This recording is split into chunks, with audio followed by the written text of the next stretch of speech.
नमस्ते बच्चों, आज हम कक्षा दूसरी हिंदी बाल भारती की किताब में से चौथी इकाई का 6वां पाठ तिरंगे का सम्मान यह पढ़ेंगे। इस पाठ में कुछ संवाद दिए गए हैं। संवाद मतलब आपस की बातचीत। बच्चों, हमें संवाद क्या करना है? पढ़ो और अनुलेखन करो, मतलब उन्हें पढ़ना है और उन्हें देखकर हमें अपनी कॉपी में लिखना है। तो चलो बच्चों, हम शुरू करते हैं संवाद पढ़ना। बच्चों, यहाँ पर संवाद जो है वह किस किस के बीच में हो रहा है? शिक्षक, तेजस, एंजिला, अंकुश, शैली के बीच में। बच्चों, यह लोग आपस में क्या बातें कर रहे हैं यह हम पढ़ते हैं। शिक्षक: सुनो तो, कौन सा गीत बज रहा है? तेजस: गुरुजी, देशभक्ति का गीत बज रहा है। शिक्षक: हाँ, 3 दिनों के बाद गणतंत्र दिन है। बड़ी कक्षाओं के विद्यार्थी उसी की तैयारी कर रहे हैं। एंजिला: गुरुजी, हम भी तैयारी करेंगे। शिक्षक: जरूर, तैयारी में क्या किया जाए? अंकुश: पहले तो हम कक्षा की सफाई करेंगे, फिर उसे सजाएंगे। शिक्षक: अंकुश, तुम्हारा सुझाव अच्छा है। एंजिला: हाँ, हम सब मिलकर सफाई करेंगे। शैली: गुरुजी, क्या मैं शामपट पर झंडे का चित्र बनाऊं? तेजस: हम छोटे छोटे तिरंगे झंडों की बंधनवार बनाएंगे।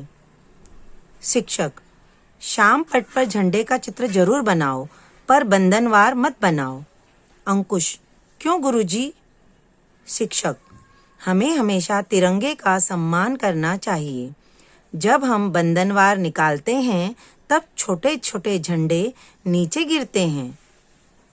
अंकुश: कुछ लोग छोटे छोटे चक्री झंडे खरीदते हैं। शैली: झंडे का बिल्ला लगाते हैं।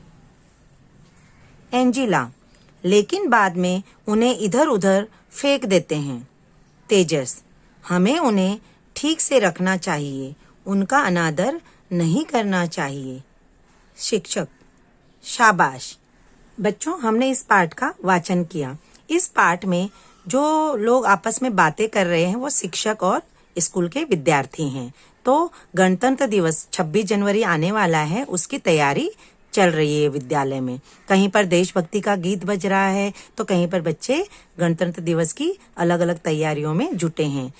तो तेजस, शैली, एंजिला, अंकुश यह लोग भी अपने गुरुजी से कहते हैं कि गुरुजी, हम भी गणतंत्र दिवस की तैयारी करते हैं। तो गुरुजी उन्हें गणतंत्र दिवस की तैयारी करने के लिए हामी भर देते हैं। मगर क्या होता है, गुरुजी उन्हें तिरंगे झंडे का सम्मान करने की बात बताते हैं, क्योंकि बच्चे कहते हैं कि हम लोग तिरंगे झंडों, छोटे छोटे तिरंगे झंडों का बंधनवार बनाएंगे, मतलब तोरण बनाएंगे।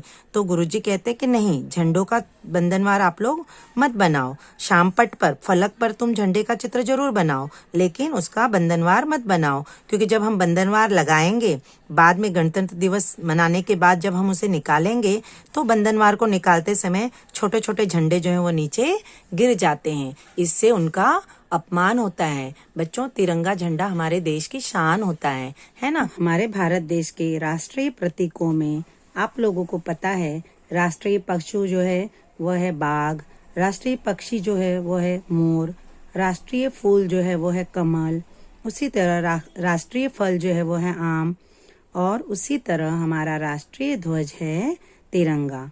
इसे तिरंगा इसलिए कहते हैं क्योंकि इसमें 3 रंग होते हैं, केसरी रंग, सफेद रंग और हरा रंग, और बीच में नीले रंग का अशोक चक्र भी होता है। तो बच्चों, हमें तिरंगे का सम्मान करना चाहिए, और तिरंगा कहीं पर भी गिरा हुआ मिले तो उसे उठा लेना चाहिए, उसे कभी फाड़ना नहीं चाहिए, उसे सहेज कर संभाल कर आदर पूर्वक रखना चाहिए, और तिरंगे का अपमान कभी भी किसी को करते हुए देखें तो उसे रोकना चाहिए।